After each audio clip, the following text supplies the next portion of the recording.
Hey, I want to welcome everybody to the City Council's Green Task Force. This is our monthly meeting.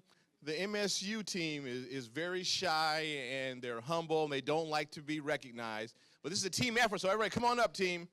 Come on, Michigan State team. So on behalf of the Detroit City Council Green Task Force, we are presenting an award to Michigan State University and the Detroit campus team for their support of the Green Task Force. Just a clap for that one. Yep. Now, most importantly, so you all have been with us since the beginning, since at least for my tenure, since 2014, and you all have given us an opportunity and a space to meet where we can welcome everybody from around the city and they don't have to pay for parking downtown. And that's huge, and a great air-conditioned space with great electronic, with great media capabilities. That's huge. And so I really want to thank you for that. And this is in no short order. Your support for the Green Task Force has helped make us from tiny little bitty Green Task Force to very successful Green Task Force, where we now have the city focused on becoming the most sustainable city in the country within the next 10 years. So you are a big part of that, so I want to thank you all. Thank you very much. We recognize that our lights were still on, our electricity was here, and because you were the city doesn't mean that we had to take something for you. So we wanted to, as a university, we wanted to give something back. And it made all the sense in the world for Michigan State, where everybody teased us about being moo-you, but we are very agricultural. This is very ecological and agricultural. It made all the sense in the world for us to embrace you in terms of an organization, in terms of a group of people.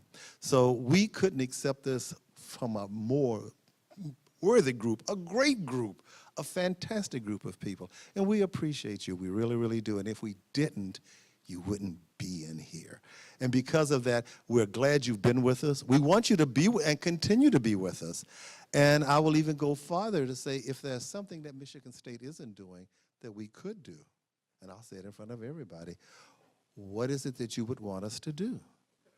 And because you are the city, we recognize that, but even without that, but because of your goals and objectives, your mission, we embrace that. So we want you to think of something above and beyond what we're doing now that we could do for you. And we want to go on the record for that. Kerwin says, I'm going to think on that one. Don't think too long about it, Kerwin. So on behalf of Michigan State University, we really thank you very, very much for this this prestigious award here with our name on it and everything. It says, thank you for support of the 2018 Green Task Force to Michigan State University. So thank you very much, Green Task Force, and thank you very much, Councilman Benson. All right, real quick, so let's jump right into introductions, and let's be fast. We'll pass the microphone around. And then we're going to go into our first presenter of the day. Yeah. Peter Benz, Friends of the Detroit River. Von Willis, first time attending this meeting, but a proud recipient of the 2018 Community Leader Award, so thank you. Carol Rubel, Michigan Science Center.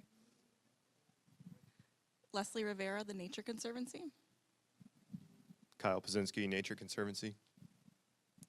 Anita Harrington, Building Safety Engineering and Environmental Department for the City of Detroit, Environmental Affairs. Deborah Bunkley, but I'm with the League of Women Voters, but I'm here on my own behalf. Natalie Jacob, Program Director of Green Living Science and Chair of the Recycling and Waste Reduction Subcommittee of the Green Task Force. Renee Wallace with Food Plus Detroit and Doers Consulting Alliance and Chair of the Organics Recycling Subcommittee. Ulysses Newkirk, Oakland Avenue Artists Coalition and Ghana Think Tank Project. All right, welcome. Good afternoon, Khalil Lagan with the Alliance for the Great Lakes and co-chair for the Water Subcommittee. Todd Scott, Detroit Greenways Coalition, and a quick reminder that tomorrow is Bike to Work Day. I'm Rachel Clegan with Green Living Science. Ricky Ackerman with Eastside Community Network. Vanessa Hagler, City of Detroit. Tony Henry with Zachary and Associates. Diane Van Buren, Zachary and Associates, D2 Solar Company, and co-chair of the Green Task Force. Martha Schlesinger with Martha Schlesinger and Associates. Kathy Klein with Waste Management. Valerie Novice with Detroit Water and Sewerage Stormwater Management Group. Hello, I'm Connie Lilly. I'm the director for the newly launched 2030 district here in Detroit, and I'm a past Green Task Force member going way back. Way back. Way back. So next we are going to go, and we got started a little bit late today, so we're going to catch up here. But Ms. Lilly is going to give us an update on Detroit 2030 project and what's going on in the district. All right, thank you. Thank you for having me. Once again, my name is Connie, and I know some of the people in the room because they're already involved in the 2030 district, like Diane and Rachel and Natalie. So how many people have heard that we have a 2030 district in Detroit? Okay, so how many have heard of 2030 districts at all, other than, since we've been here? So he's going to click through for me. So currently we're a program under the U.S. Green Building Council Detroit region. And I know you guys know a lot of this stuff, so I'm going to go through it quickly. Usually when I present to a group, they may not understand why we need a 2030 district here in Detroit. You guys all know it because you're here. There's just some interesting statistics here about buildings and urban development. And by 2060, the world is projected to add 2.5 trillion square feet of buildings, or an area equal to the entire current global building stock. So that's kind of interesting. It's kind of scary. So let's build our buildings right, let's renovate them right, and we'll explain how we're trying to do that. So why should we pay attention to commercial buildings? Well, believe it or not, they're a big user of energy, right, and create a lot of CO2 emissions. Most people think of cars as being the culprit, but buildings are at least half, sometimes more, sometimes a little less, depending on what chart you're looking at. So it's very important for us to pay attention to the buildings and homes and multifamily that we live and work in every day. Water is a big issue. We also pay attention to water reduction and stormwater issues. Obvious why we need to do that. And transportation obviously causes a lot of greenhouse gas emissions. And these are the three areas that we focus on for our members. So energy, water, and greenhouse gas emissions from transportation reduction. So we are trying to reduce all of these by 50% by 2030. The word 2030 really comes from the original 2030 Architecture Challenge that an architect named Ed Mazria started years ago, challenging architects to build or renovate buildings more efficiently. And he said, why do one building at a time? Let's take an entire district. And that started in Seattle. So they, about 5 years ago, were the very first 2030 district. Once again, so if you're an existing building, this is our target goal. That's the entire district. It's not one building at a time, although if they all did it, we'd obviously meet our target. But we have buildings in our district that are just starting on their path and other buildings that have been doing it for a long time. So these are the goals for an entire district, which I'll explain in a little bit. And our goal would be, if you're building a new building, by 2030, we'd like you to be carbon neutral building. We measure our reductions for the district by energy portfolio manager. So if a building owner comes on and they don't know how to use that, we create workshops and training for them to do so.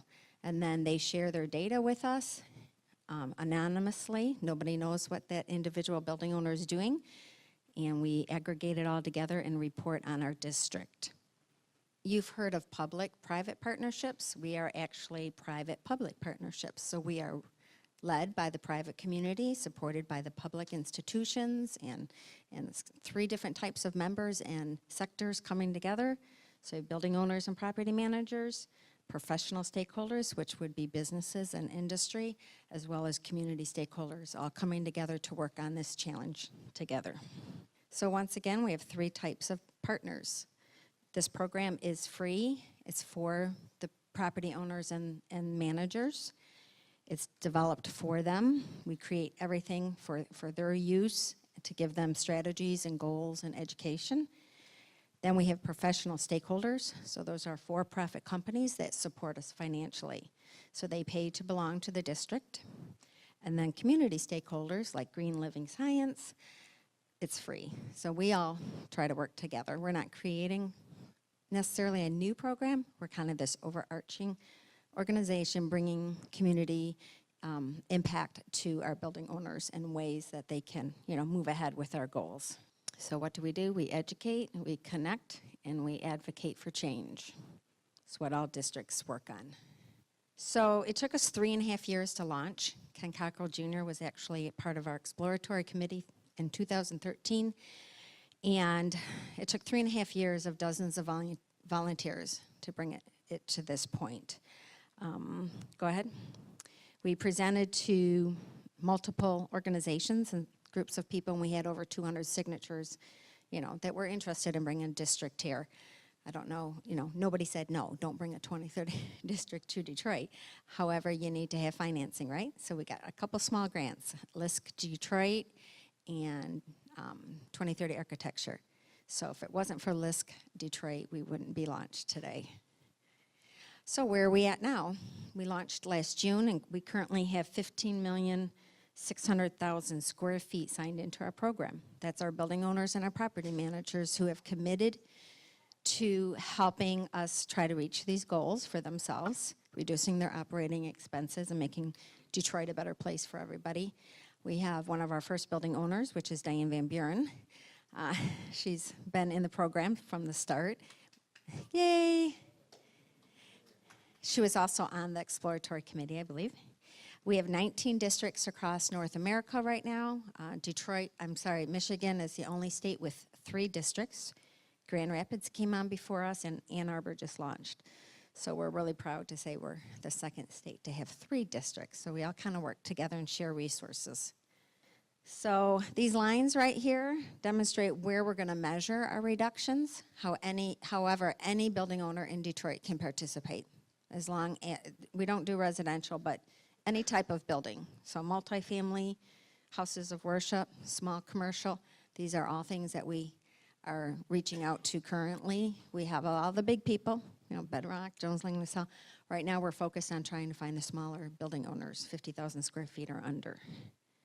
This is the advisory council. A lot of these people have been working on this for 2.5 to 3 years. So you probably see some familiar faces up there.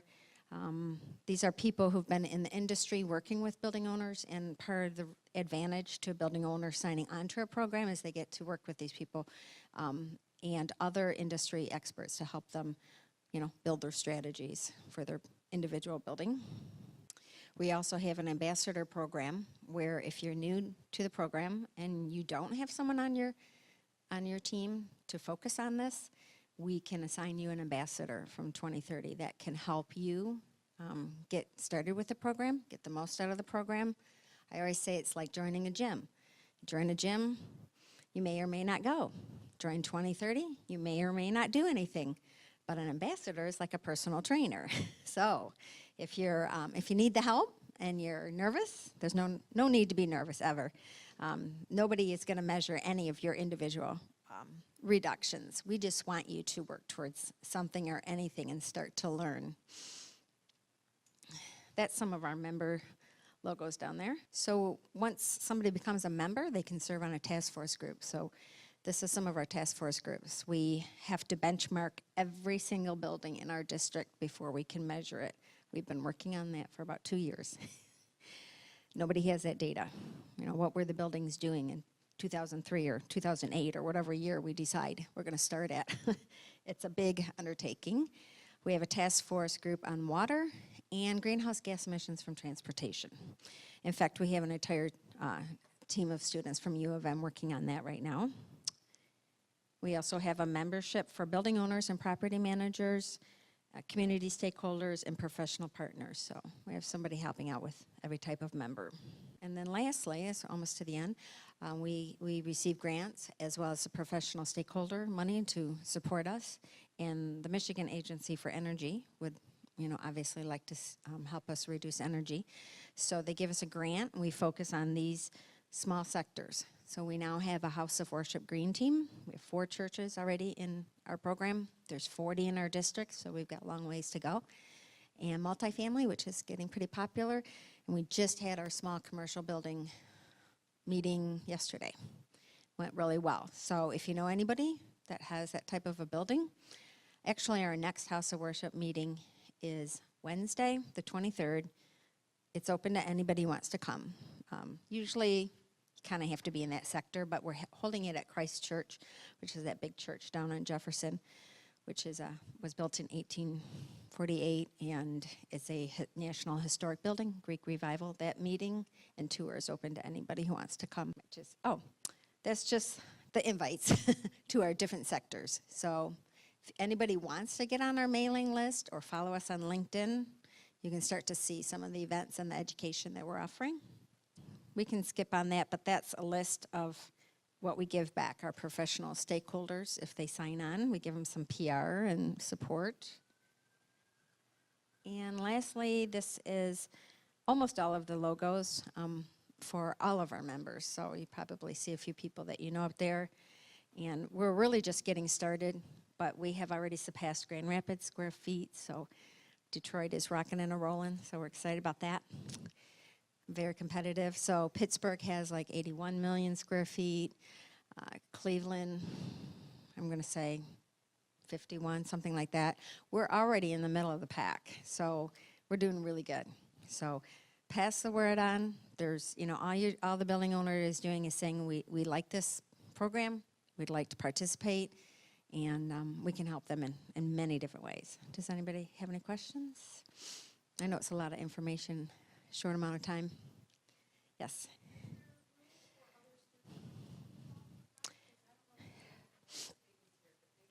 Yes. Yeah. Actually, Wayne State is very involved in our program. Not only do we have some of their buildings, but Daryl Pearson is on our council. However, I'm always open to any students that want to help us. In fact, I have a lot of students who are ambassadors. This gives them great exposure, and it helps us out a ton. Now we just got to get MSU on board. Anybody around here? So I think that's it. Thank you for your attention. I also have my cards over there. Thank you, Carolyn. Thank you. Thank you so much. Thank you so much. At this time, I guess we can, I don't know if our second speaker is ready. She just walked in the door, so she needs to set up. So while she's setting up, we can go to committee reports. Okay? So is anybody ready? Can you go? Thanks. Yes. You need the mic. I am reporting for the Recycling and Waste Reduction Subcommittee. I just wanted to report out from the Earth Day celebration. We had composting services donated by Shupan Recycling, who is a part of our committee, and we were able to compost 81.4 pounds of food waste. We are working on our municipal building recycling initiative, and we now have 100% of firehouses who are recycling. The city will be developing a route to do pickup for those firehouses, and so that will be switching over soon once more of those locations receive education, which Rachel and myself from Green Living Science are doing. Then we are going to move over to the Detroit Public Safety Headquarters. The Coleman A. Young Municipal Center, we recently met with them and found that they are going to be starting to recycle plastic soon, and they are starting a pledge to have employees bring in reusable water bottles, and they'll be putting water stations on every floor. Our curbside recycling rate as of March, I didn't get the April numbers for today, is still 24.17% of the city, which is 50,281 single-family homes or units up to 4 out of 207,974. We still need 12,111 to reach 30% by August, which we do have a district challenge going on right now. The district managers are heading that, and we're still waiting to get the data from April when it started to know who's in the lead, but we're hoping to reach 30% by August. Our text messaging service has hit 6,000 subscribers. So that's text messages that remind people when their trash, bulk, yard, and recycling pickup days are. At our last meeting, we discussed Bill 943, which is to increase the tipping fee from from 35 cents to $4.44. So we provide updates on that at our meetings. And we will not have a meeting in May because it's Memorial Day. So our next meeting is June 25th at 2 p.m. And we meet at the DPW Russell Ferry Yard at 5800 Russell Street. That's all. Thank you so much. We're moving forward. We're doing a lot of great things. Can we get one more report? Can you give a short report, and then Valencia, I think she'll be ready. Thank you, Renee. Sure. Hi, Renee Wallace with the Organics Recycling Committee. Our subcommittee has been following what's going on with the legislation at the state level. So I was just sharing with Natalie that I got the 195-page update to the proposal. Haven't read it yet. So it's another step forward in terms of getting the details worked out that are going to set the overarching framework for how compost goes forward at all scales in the state. The subcommittee will be taking a look at the legislation that's on the books in Detroit with my partner here, Anita Harrington. And so we'll be positioned to look at the two and be able to start to give some guidance around how we see going forward here in the city. Mark your calendars, August the 17th through the 19th. Our subcommittee, through an organization that I lead, Food Plus Detroit, we host a conversation and experience during the African World Festival in partnership with Michigan State University. And it's our opportunity to really blend the work that each of our subcommittees do and talk to people about how we can become more resourceful as a committee. And last but not least, those who are interested in building their skills in composting at a commercial scale, the U.S. Compost Council will be hosting a training in Lansing the last week of July the 30th through August the 3rd. And in this very room, we hosted the first training that they had done in Michigan 2.5 years ago. And so it's a really big deal for us to be bringing this level of capacity building, because it ensures that folks will know how to do this right. So we won't have to worry as much about the things that we do when we talk about composting. People are concerned that folks don't manage things well. And by bringing this kind of training to the state, we're assuring ourselves that we're going to be good actors. Thank you so much. Thank you so much. So we're moving forward with the organic recycling, and I got a call a couple of weeks ago from someone from Austin, Texas, and they have curbside organic recycling, and that's our goal. And so that is, first we have to get the regular recycling, but once we get organic as well, then we're moving in the right direction. But in order for us to move forward, we have to be one of the greenest cities, and in order for that to occur, we need great people. And we have one right here, is Ms. Mobley, who's an expert in green infrastructure, and she's going to tell us, oh, well, I think you are. The mayor said you were, and other people said so also. So, well, thank you. So I feel like I don't want to go and do this presentation because a lot of the faces in this room are familiar. How many of you have heard me speak before? Yeah, so I feel like if I do this presentation, it will be like repeat for a lot of people. So before I go into the presentation, I think what I'd like to do is just kind of get an understanding who was at the last meeting, because apparently there were a lot of questions that folks had that really the mayor suggested that I talk to or to ask me, is what I heard. That was the text message I got from a couple of people who were here. So I kind of want to get a feel for who was at the last meeting, who had questions, so I can understand what some of those questions are or were, and whether or not this presentation really addresses some of those things, and I can, immediately go to those slides versus just going through a bunch of slides that many of you have already seen in some shape, form, or fashion.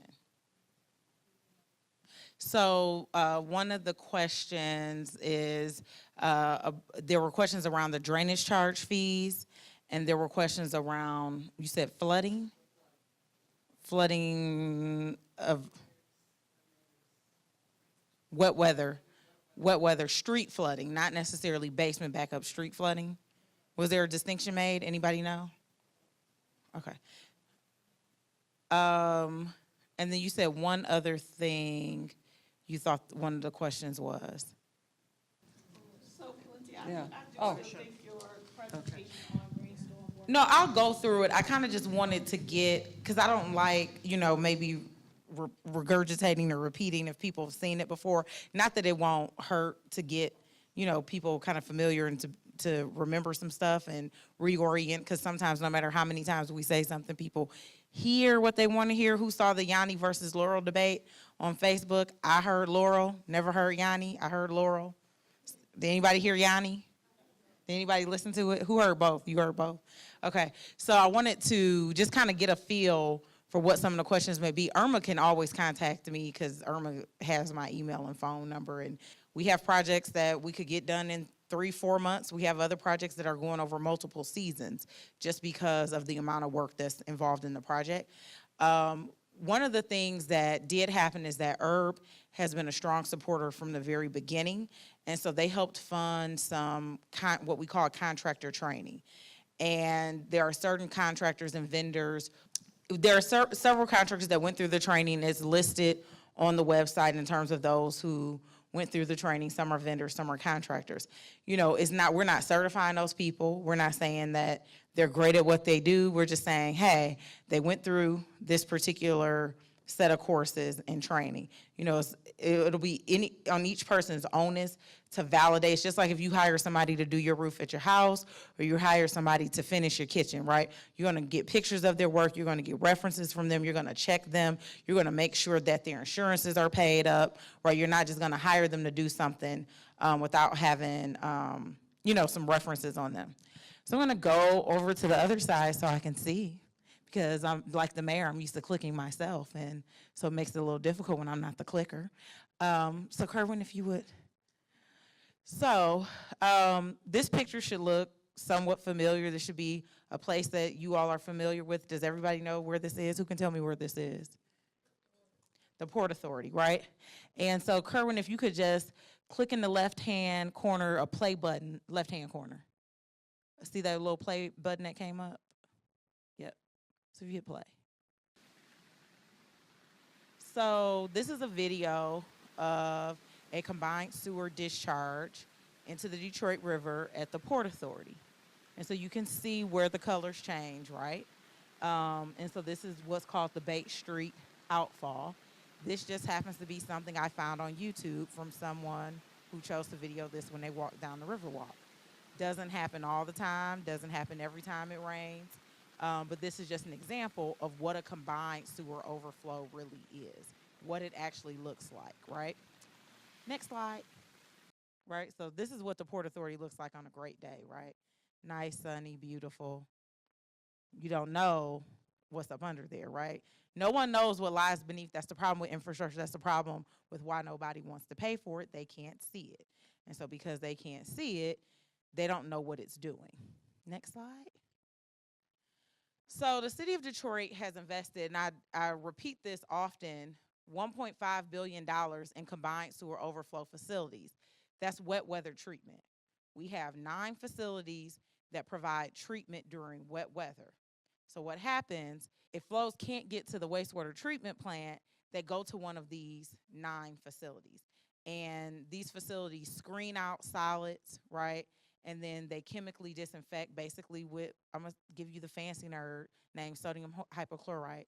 That's really nice bleach, really nice Clorox, right? Higher dosage Clorox.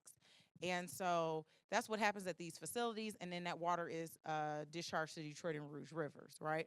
It basically provides a similar level of treatment as what we call primary disinfection at the wastewater treatment plant, and then you add the chlorine in to do the disinfection. So this is Chene Park. How many people go to Chene Park for concerts? Who thought the building with the green roof was an office, or where everybody goes to get dressed for the concert? Anybody think that? Because I used to think that, right? That is the St. Albans Screening and Disinfection Facility. Infrastructure hides in plain sight. It is all around you. You pay absolutely no attention to it, right? It's not like it's some big flashing sign, you're like open or, play the lottery here or anything, right? It doesn't advertise itself, right? And so this is just an example of how these things are all around you. You have these built systems all around you that you're never going to pay attention to until You find out about the drainage charge and you wonder, well, what does that pay for? Next slide.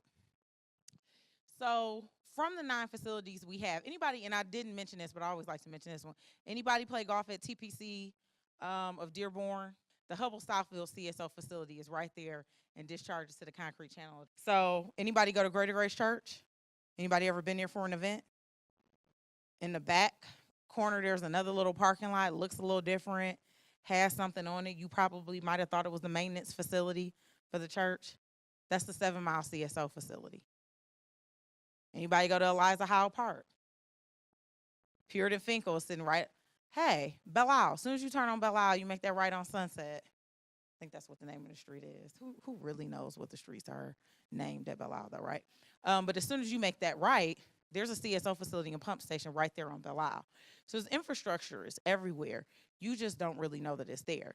And so what we've been able to do through some combination of how we operate the wastewater treatment plant, there's some other things we have in the system called inflatable dams that allow us to store flows in some of our really large sewers so that they're not just discharging to our big interceptors. We have 3 interceptors that carry flows to the wastewater treatment plant. One that kind of parallels the Rouge River on the west side, one that parallels Jefferson on the east side, and then one that kind of comes down Gratiot. That's the easiest way for me to say it. I can't really tell you how it zigzags, but it comes from up near the treatment plant at 8 Mile and Van Dyke. The water treatment plant has a sewage lift station on site that takes flows from Oakland and Macomb County and bring them down, right? So 3 interceptors. So we have really, really large sewers that connect to those interceptors. They're called interceptors, right, because they intercept flows and take it to the wastewater plant. And so we have the ability to store flows in our really large sewer. Like if we didn't have what we call a dam up, think of that as a wall, or if we didn't have a wall up that had a little opening at the top, those flows would just go straight through, right, straight through. And so we figure out how high that wall needs to be so that we can store water. We call them inflatable dams. They're inflated, they look like rafts, more or less. Or like a balloon, like a belly, right, if you were to blow something up. And so we blow those up during wet weather events so we can store flows in the system. So between that, the wet weather treatment facilities, how the wastewater treatment plant is operated, we've reduced untreated discharges to the Detroit and Rouge rivers by 95%, right? So someone had some information that was kind of erroneous. There was a tweet that went out that was erroneous and said there's billions of gallons of untreated sewage going to the Detroit and Rouge rivers. It's not true, right? In 2016, we had less than 1 billion gallons of untreated discharge. We also are finding now through a lot of research, there's some new people. So you all have heard of the Great Lakes Water Authority? Yes, no? They haven't really branded themselves? Okay, so we know who they are. They have a lot of new staff. And so we decided everybody should walk through the system again, right? Let's kind of take a walk down memory lane. And in this process, there's a lot of things we've been learning about how the system is really behaving. We have also learned that we may have over-reported some of these discharge numbers in the past, and that we really may not be as egregious as even we think right now today. So there's a lot of work being done to analyze what we call level sensors, to check all the gates that we have that go out to the rivers, to make sure we aren't doing something that we found on the west side, where somehow a gate was broken or whatever, a sewer was, he was in a situation, the sewer was in a situation, it was wide open, and the river really was coming in and coming back out, one of the outfalls, making you think that you had a discharge, but you really didn't, right? So there's a lot of work that we've been doing to really figure out, should I really put in another $1 billion of wet weather treatment facilities? Do we really need it, right? Or are there things that we can do to manage the system differently? And so in 2013, we were allowed to use green infrastructure, right, to manage the system in a different way and to try to manage stormwater before it ever hits the combined sewer system. So a lot of people have seen this, right, that you can fit San Francisco, Boston, and Manhattan in Detroit and still have room left over, right? And so that is the thing that's beautiful about Detroit. It's the gift and the curse. We got land, and lots of it. May not all be contiguous, right? May not all be in a row, right? Blocks upon, sometimes it is, right? Or sometimes it's like this where you got a house scattered here and there, right? But we have something cities don't have, and a lot of it is in the public domain, right? We own it as either the land bank, as the city of Detroit, or as some other public entity. So now that we have all this land, what can we do differently with how it's activated, right? Even if Detroit were to have another 1 million people tomorrow, would they all end up in single-family houses? Probably not, right? And that's the difference between how Detroit, I'm not a planner. Anybody in the room is a planner. I know Kalila is. Is anybody else a planner? Scott's planner. Right, so Detroit was planned and platted much differently than most other cities. Everybody got to be the king of his or her castle. You don't have a lot of apartment buildings in Detroit. We don't have a lot of row houses, townhouses. We just don't, right? And so even if we were to magically repopulate with 1 million people tomorrow, all the land and how it's used would be used much differently than it was used 100 years ago or how it was planned to be used 100 years ago. Next slide. So we had a concept project. We have 4 vacant lot bioretention gardens. That is a really fancy way for saying the curb was cut where the catch basin used to be, and stormwater that would have normally went into a drain is now going into this vacant lot, which is a garden now, right? So next slide. That was the concept, right? And this is how it looks today. It actually looks way different today, right? If we went out there, this is a fall picture. We went out there and took a picture now, it would be, to use my colloquial term, popping, right? There are flowers everywhere, right? It is beautiful. It is full, it is lush. And so these things don't look really pretty when you first put them in, right? Anybody in here garden or plant flowers? You know, I got bulbs coming up right now. You know, the bulb doesn't look all that exciting, but what I'll have in, 4 to 6 weeks is gonna be gorgeous, right? And so that's how these projects are. And so this is one of my favorite projects because initially even I had, well, why do we put this over here? Like I don't get something, like I'm missing something, like why here? And when we were doing we were gonna do a groundbreaking, but that went left because that was the year we decided to have a windstorm in November. So when the project got done the following year, or we were gonna do a dedication, I'm sorry, and the project was already done, and a windstorm happened in late October, early November. Like when does that, like a windstorm really at that time of year? So anyway, we had to postpone and go to the next season, and we did this dedication ceremony where we had some children from Dixon Elementary School, which is kind of around the corner. Of a friend that teaches science there, had no idea this was her elementary school when they came walking around the corner, right?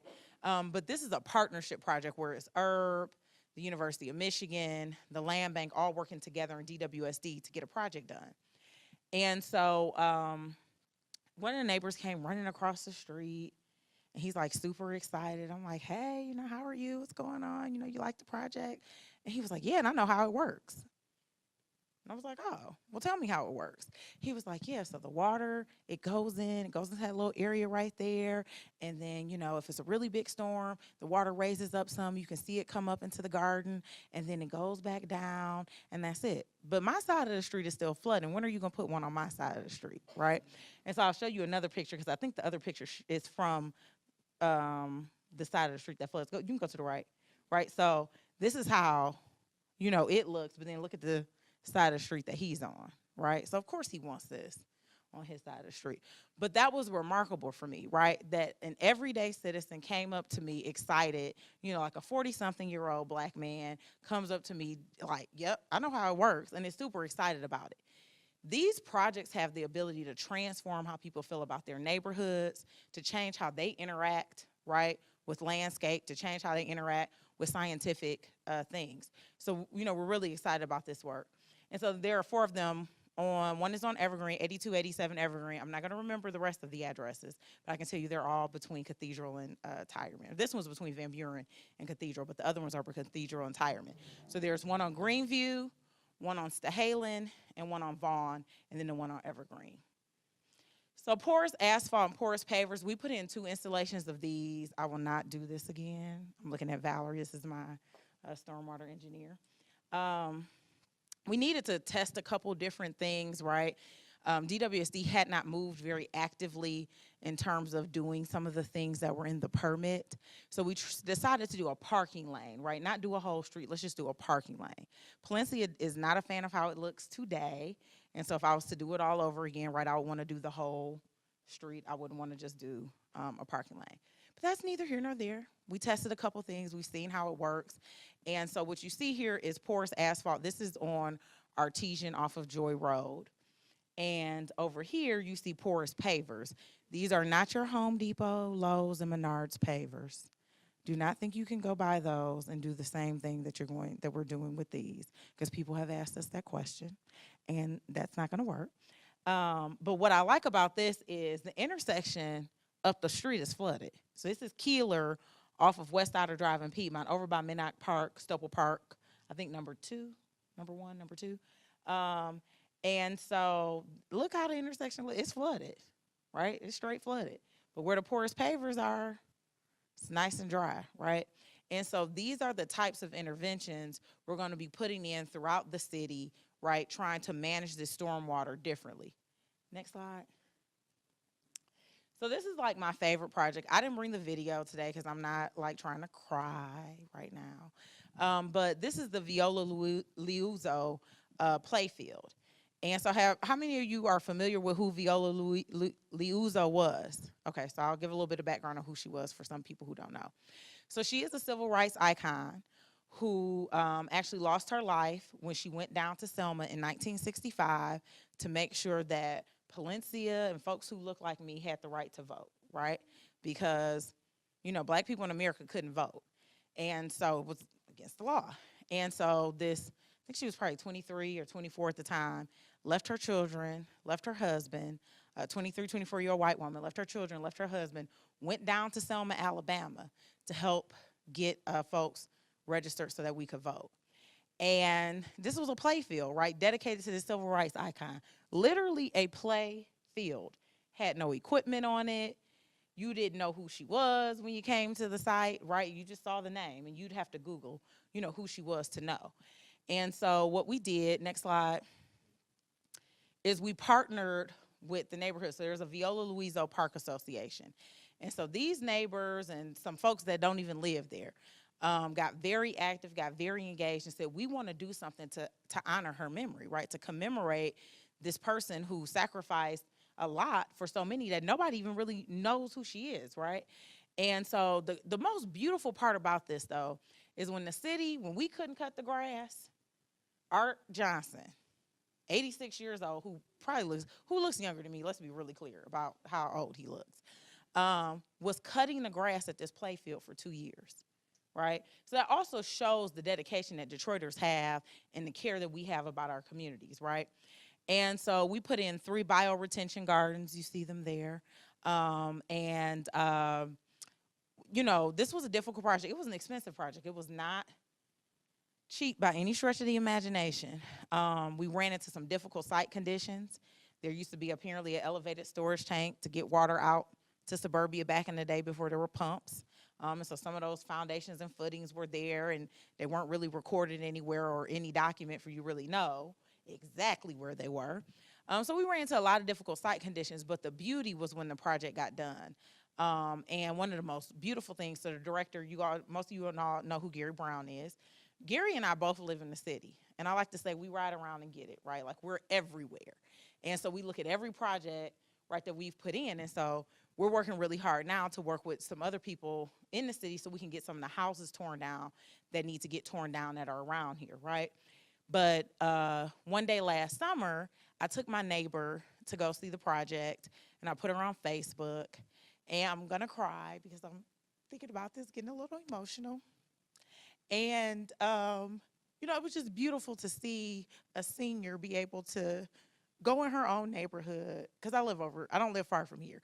Go in her own neighborhood, see something that's beautiful, and really interact with it, right? And then to get there and see 2 older men walking around, right? And, you know, I say this park kind of reminds me of what all the civil rights icons died for, right? Because it's not just, you know, this race or this age or this gender. It's everybody using this park. And it's not a big, you know, it's not a big park, right? So it was just beautiful to be able to see that, to interact with that, and to just be able to kind of have a moment, right, with somebody who lived through some of these things, to tell her about the story, and then to see everybody kind of enjoying it. Next slide. So green stormwater infrastructure and drainage charge credits. So I won't talk a lot about this. People may end up asking me questions. Valerie, are you laughing at me a little bit? I know. I kind of cut some slides out, so it wasn't like I didn't ease into this. So we've done all these projects, right? And now people want to know, how can they do projects, right? How can they save on their drainage charge, and what can they do? And so we came up with a credit system, and that credit system gives you a 40% discount for how well you can keep water on your site. If you don't send us water, you can maximize that 40% credit, right? And then, so we call that retention, right? Can you keep it there? Then for detention, what we call peak flow rate. How well can you slow that water down that's leaving your system? How slowly can you bleed it back into our system? You can earn up to a 40% credit for that.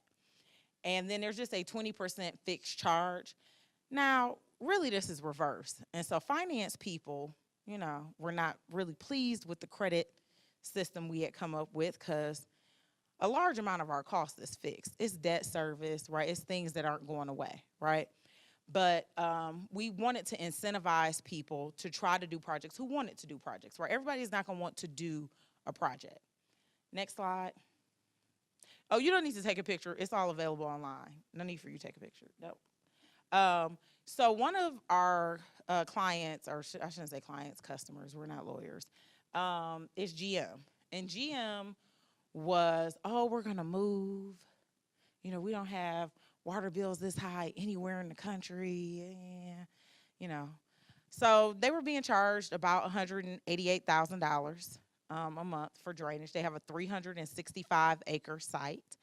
But one of the unique things about their site was their stormwater was already separated. It happened to not be, which is very rare in Detroit, because with it being a combined sewer system, people mix the roof drain and the sanitary line in the building, and then it goes out right before it ever hits the sewer, before it ever connects to the public sewer.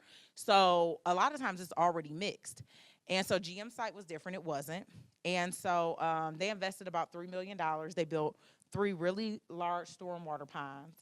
And so they expect to save 20% on how much water they buy from us, because they figured out that they could treat some of the water and reuse it in their powerhouse operations.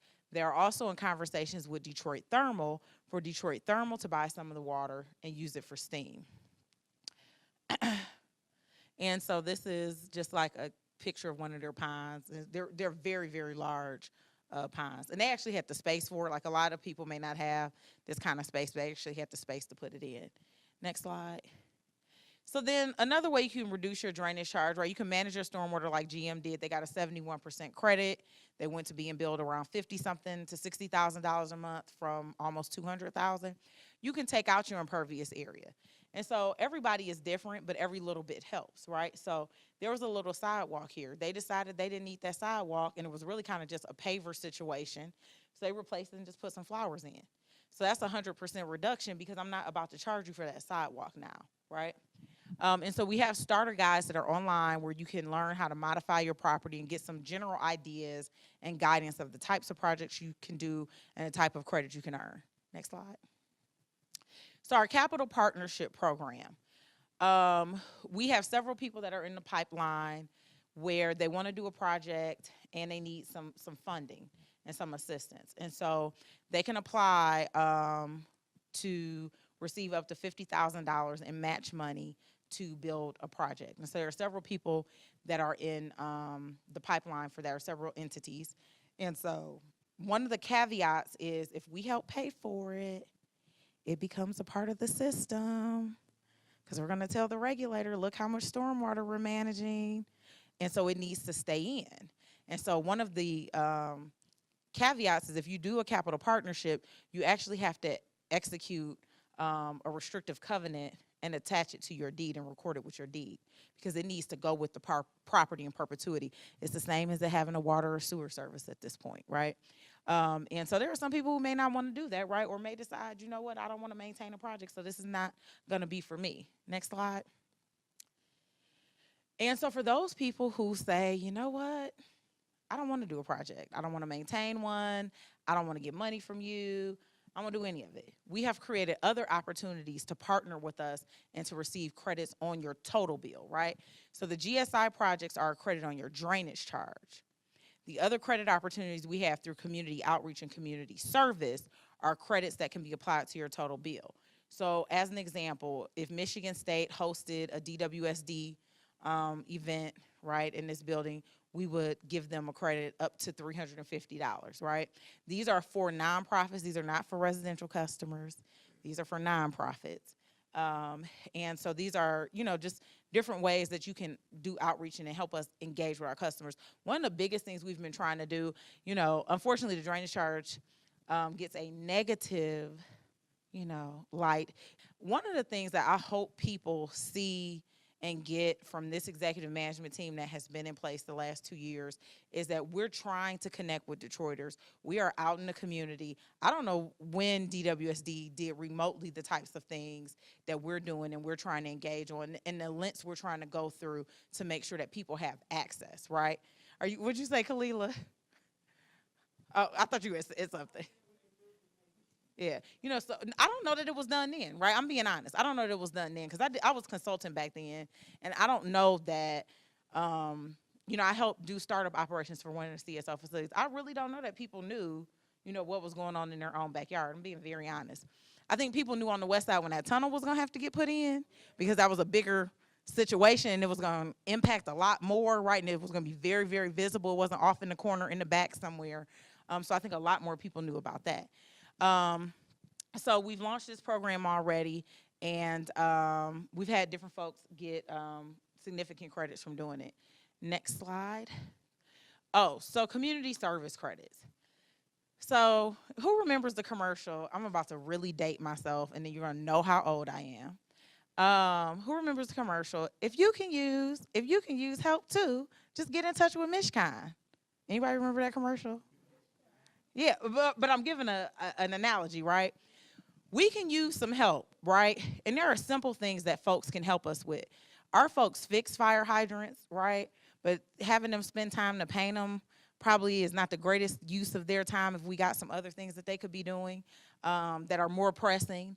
And so one of the ways folks can help out and earn credits is by painting fire hydrants, right?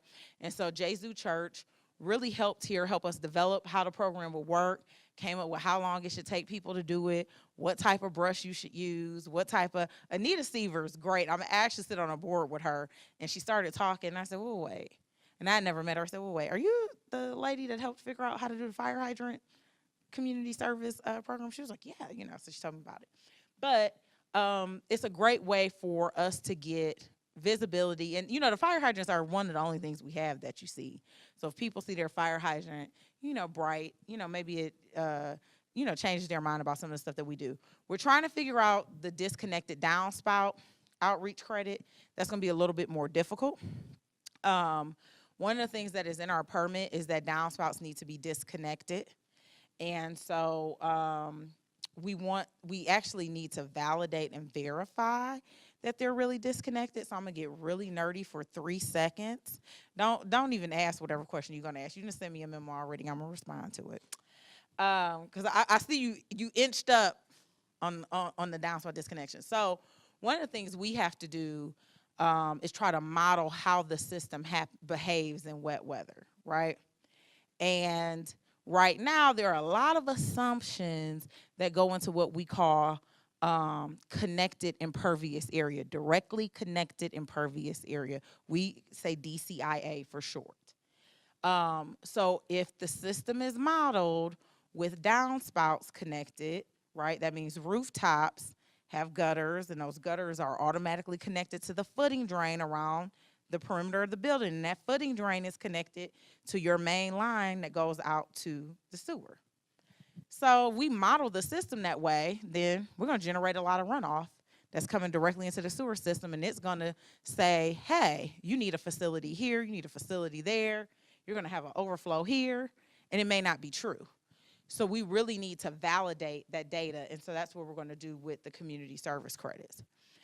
And so last but not least, this is a great video. How many of you have seen this video? A lot of people have probably seen this video. Nobody has seen? Okay. So this is a great video. We had a Great Lakes conference here, and maybe 3 days, maybe 4 days before the conference actually was starting, said, you know what, let's do a video to welcome these participants to Detroit. And so it was a Great Lakes St. Charles River Basin conference, and folks that come from all over. And so I thought this is one of the most brilliant things that we put together in a short amount of time. And the one thing I want to say about green infrastructure that's important is that it shows you the need for partnership. None of us can do anything on our own, right? We all need help, right? And so what green infrastructure forces you to do, whether you want to work with somebody or not, is everybody comes to the table and figures out the best solution. And so we have some great partners at the city of Detroit through various philanthropic agencies, and some, that are not philanthropic, but that really, love this space and want to participate. And so with that, I'm going to have you play the Welcome to Detroit video. Surrounded by 20% of the world's surface freshwater, inhabiting 139 square miles of land, Detroit has an unprecedented amount of open urban space, and it is our duty to protect these precious resources. An urban leader in CSOs for more than 20 years, we've been investing over $1.5 billion in wet weather management, and now we're working to become the front runner in green stormwater infrastructure. Every day, residents, city leaders, nonprofits, and the business community are innovating solutions to prevent untreated sewage discharge. We are applying our Motor City grid to create a sustainable and healthy city through green stormwater infrastructure. With community and collaboration, we're managing thousands of acres of land and billions of gallons of stormwater. We're bringing together neighbors, improving water quality, and making Detroit more beautiful. Our city, known for the automobile, is on the road to becoming the greenest city in America. Welcome to Detroit.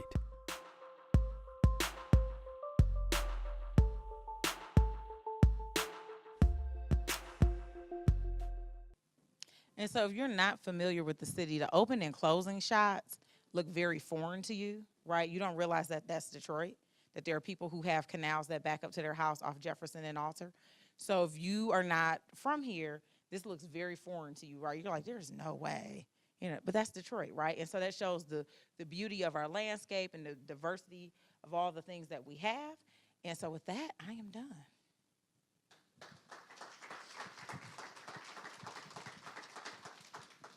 So did I generate any more questions now? Thank you, Palencia. That was really informative. I knew it was going to be, though, and I appreciate, you being here. I was laughing because it is true. My mother worked for the water department for years. That was the closest I came to seeing water department staff. And you're doing a really great job. You need to be commended for that. I've seen you a lot in the community. You're doing a lot of wonderful outreach to bring this information and make it very palatable to citizens. So thank you for that. My question is around a couple opportunities that I'm curious if you have considered or are exploring around the extreme weather. So Detroit has been having a whole lot of flooding, a lot more because of the weather changes that we've been experiencing. Is there a way to use some of the tools like Improve Detroit where citizens can report street flooding, basement flooding, so that we can start to have that data? And then second, is there an alert or an advisory system that can go out, almost like the ones you get on cable or on your phone, so that people can know that it's heavy rain happening in parts of the city. Maybe they don't want to do their laundry, or they don't want to do things that are going to create excessive water flow through their system. So we are not that sophisticated quite yet. I'll handle the climate change one first. I was introduced to someone from one of the varying Science Foundation, NSF funded type of entities out in Denver, I think. I can't remember now because I've passed this on to someone else. But they do a lot of science and climate space research. And so what we did is put them with myself and Suzanne Coffey from GLWA, talked with them, met with them, and said, you know what, since we're already doing a wastewater master plan, you already have tools that you know, you're working in a space from a research perspective that consultants generally are not working in, right? So we actually pass them on to the wastewater master plan team, and they're going to be working with them on doing some of these rainfall analyses to come up with some of the predictions for the different hydraulic models. On the second question, there's a lot of, so in the past, when we would model rain, it would be modeled uniformly, right? And so we know it doesn't fall uniformly over entire area, right? And so there are different models that are being developed now that take into account the spatial variation in rainfall.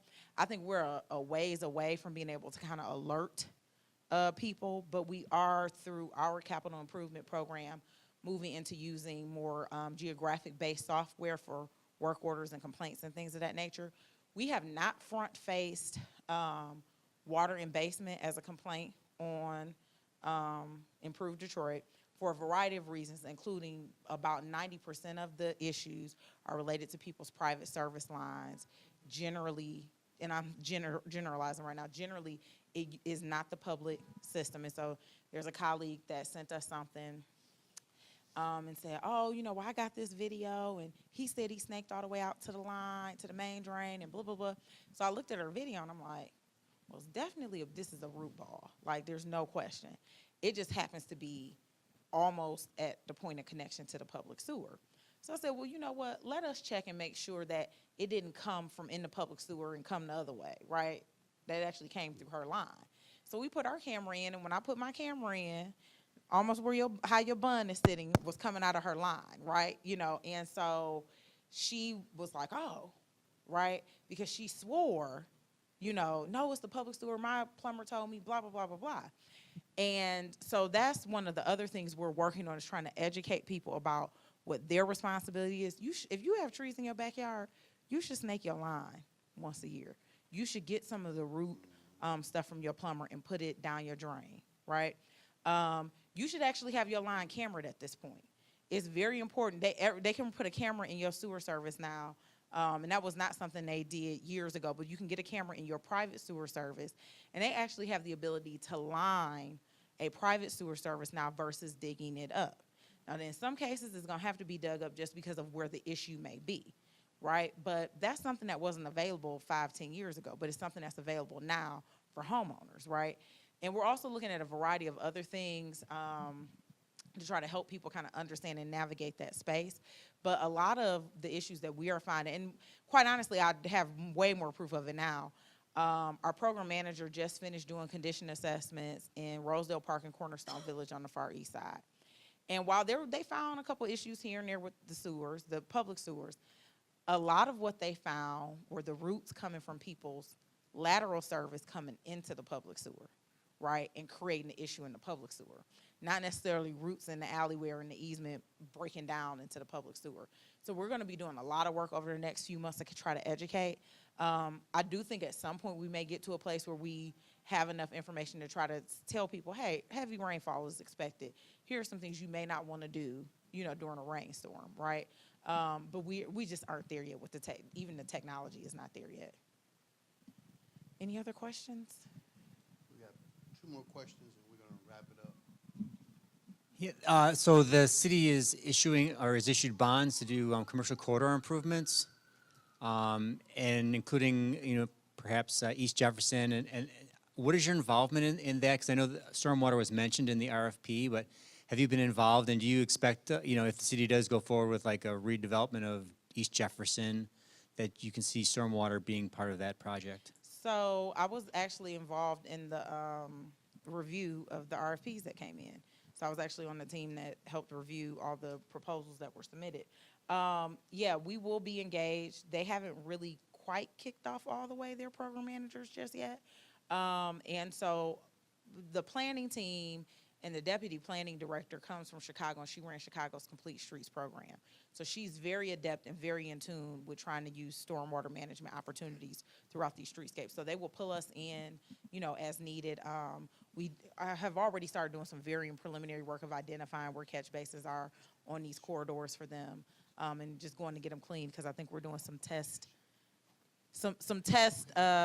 paint striping of Jefferson, you know, to kind of see how people will adapt to the bike lane thing. So we're trying to go do some preliminary work now on some of that stuff. Last question from Diane.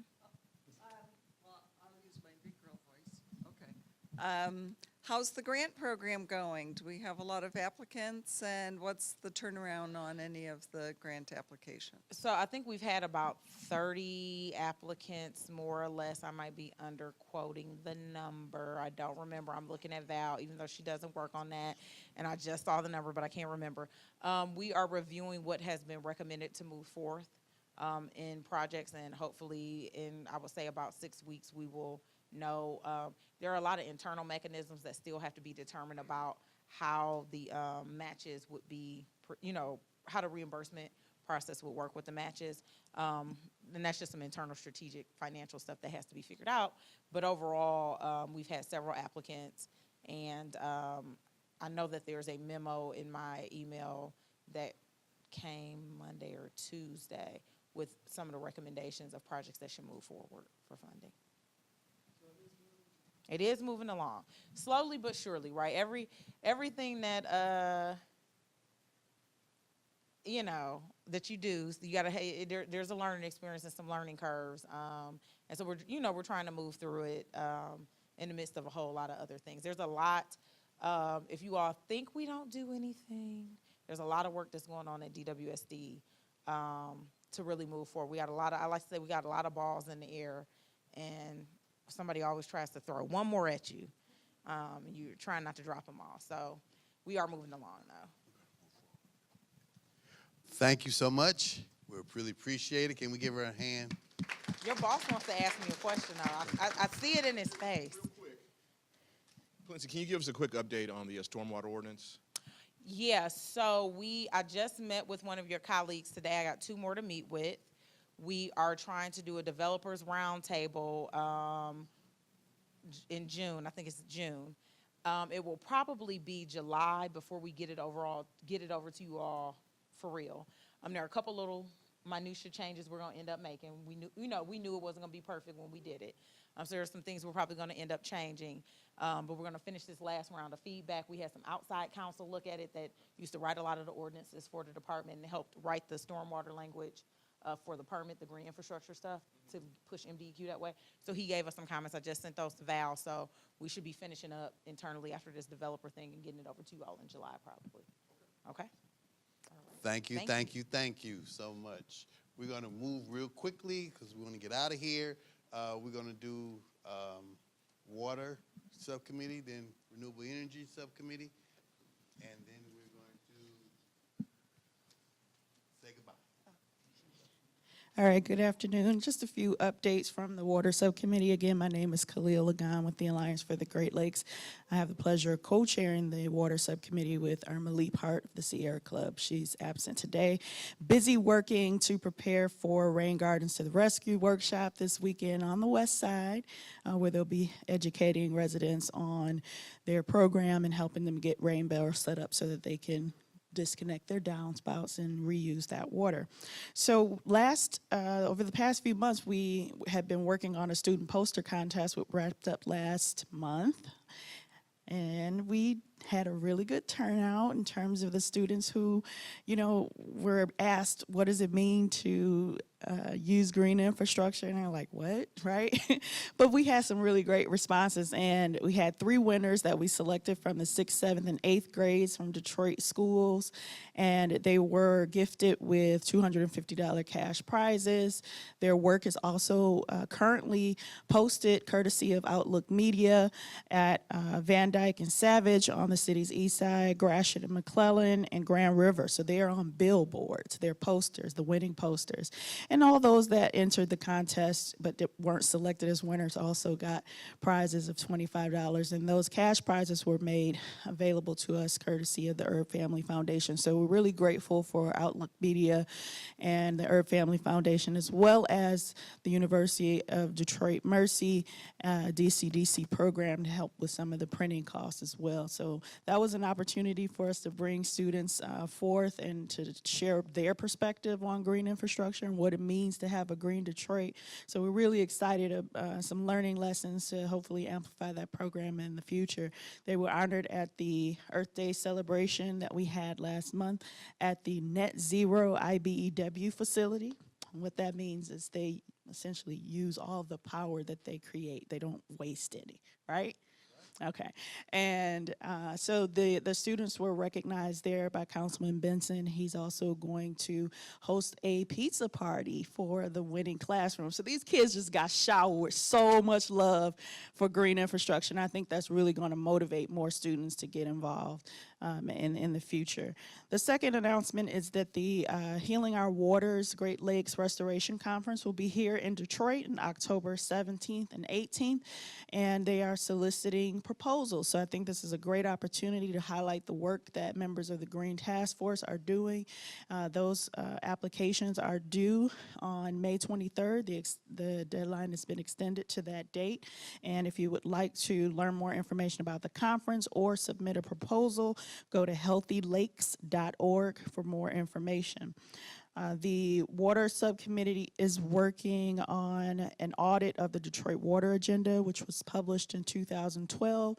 And essentially that audit is to track the progress that the city has made in achieving the recommendations from the audit. So you got a lot of that information in Palencia's presentation around what the water department is doing, but we're looking at all departments. So a lot of our municipal partners and colleagues that are in the room have taken the agenda and been doing some work in their departments to look at ways that they've been, achieving some of these recommendations. Our goal is to present the final list of things that we've done in areas where we still have growth, and at a future city council meeting, and make sure to share that information with Councilman Benson so he can continue to advocate on our behalf through this chamber. And lastly, our next meeting will be on June 19th from 1 to 3 p.m. at the block at Cass Park. Our meetings are open to the public, so those of you who are interested in learning more about the initiatives that are taking place at the Water Subcommittee and the things that we're advocating, or if you have issues that you would like to see elevated through the policy division of government, please come to the meeting and make us aware of those things. We're happy to have you. Thank you for your time and attention. Thank you. Thank you. Diane. Quickly, I'm one of the two Dianes of the Renewable Energy Subcommittee. So I will present. We had our meeting this month at the Science Center, which was quite wonderful to be able to meet there, and invited the different Sunshot members in Detroit. There are 3 projects that are part of the national DOE Sunshot effort to mobilize on renewable energy, and asked them for feedback on what are the challenges and what are the opportunities that they're facing right now with moving their projects forward. Our goal is that we will have shortly, within the next month or so, something to present back to City Council where these organizations are and what is it that communities are looking for with creating community solar as well as their own projects within. So we will have something for you shortly on that. Also, we've been working on a mini slideshow to take out 2 communities that might just not have any basic knowledge about what they could be doing with solar in their own communities. So Tony here is working on that with Ben DeWicki. I believe we have some meetings coming up with CDAD community groups. If you're interested in that for your own organization, any kind of basic 101, what is solar, how does it work, is it cost effective, what do we do, are there enough sunny days in Detroit to make it affordable, all those basic questions. Let us know, and we can arrange for a speaker to come out to your organization for that. Lastly, our next meeting is what, June 14th?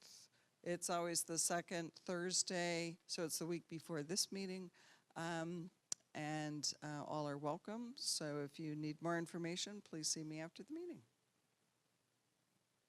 Thank you. I know we got one announcement, and then we're going to wrap up, I believe. Next month, we're going to have I'm planning, and hopefully it works out, but we're going to try to have the directors from the administration to be here, and we can present to them who we are, what we're doing, and ask them questions or present to them ideas so that we can move forward. The object of the Green Task Force is to help with policy. And so we're going to bring the decision makers to us. That's what I'm trying to do. And we need to come together through our subcommittees to come up with policy ideas, and so that we can help move the city to a greener place, okay? A more sustainability place. So next meeting will be a great meeting to come to. If you have some ideas, some questions, dealing with any issues, you can give me a call. Our chair people, you can give them a call so that we can get all these ideas together so that we can, or just come to the meeting next month rather, and to be able to present them so that we can let them know what we're thinking about, and we want to help to move us in the right direction, okay? So there's gonna be a big meeting next month rather, so please be here. And I think it's going to be here. We wanted to go have it downtown, but it didn't work out scheduling, so we'll probably be back here. So we'll look out for your emails. I'll provide the information, and I think that's it. So you have, yes. Okay, 2 announcements, and then we're gonna go. I'm just, if there's anyone who has not signed the petition for Promote the Vote, the bottom line is to amend the Constitution for the state of Michigan to make voter rights sealed in the Constitution to protect voter rights. And the NAACP, the ACLU, and the League of Women Voters are collecting signatures, and the deadline is soon. Thank you so much.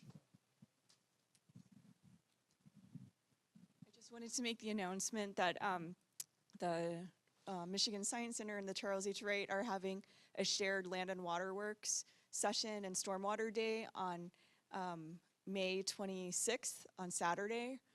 It starts at 10 a.m. at the Wright Museum, 11 a.m. at the Michigan Science Center, and ends at 4 p.m. But a lot of the Land and Water Works ambassadors are going to be doing presentations all day at the Wright Museum, and there's going to be informational tables and kids' activities about stormwater at the Michigan Science Center. Thank you. Any other announcements? No? One more? I just want to direct everyone's attention to the fact that the city is currently undergoing a sustainability planning process to create the first sustainability action agenda. So you can go to courb, courb.co/Detroit to register your feedback on any of the initiatives that you're working on. Is that? Okay, so I just wanted to make sure you're aware of that, or go to the City of Detroit Sustainability website for more information. Thank you. Last words? Thank you, everybody, for coming out today. We'll see you all next month. This meeting stands adjourned.